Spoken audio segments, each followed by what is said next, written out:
bonne année, et c'est la rentrée. Mais la rentrée, je peux me permettre de dire que c'est un mot inutile.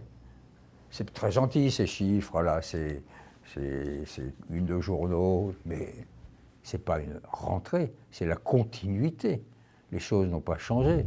Un pape meurt, une guerre continue, ce sont les mêmes visages des mêmes responsables à la une de tous les journaux. Il n'empêche qu'effectivement, le mot rentrée est un prétexte pour pouvoir un peu se dire comment ça va peut-être se passer, peut-être. Bon, évidemment, il y aura l'Ukraine. C'est le mot-clé, c'est le moment clé, c'est l'événement clé. Et le mot qui compte sur l'Ukraine en ce moment, c'est la durée. Combien de temps ça va durer? Poutine va-t-il durer? La durée. Économie, récession annoncée. OK. Climat, effectivement, maintenant c'est plus aveuglant, on n'est plus aveuglé, on sait. Et peut-être qu'on avance un petit peu. Et puis il y a la Chine et l'Amérique.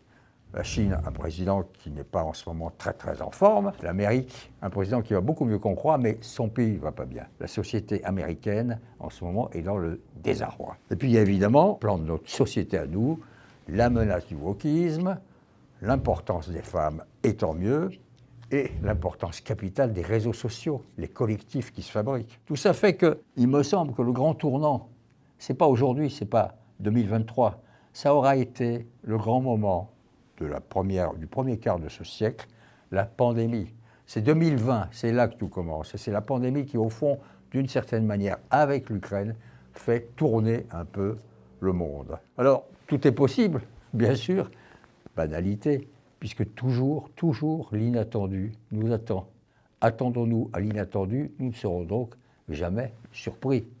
Mais de grâce, un peu moins de déclino-pessimisme, un peu moins de morosité, de tristesse, de déni de tout. Essayons d'apporter un peu de confiance, un peu d'espoir.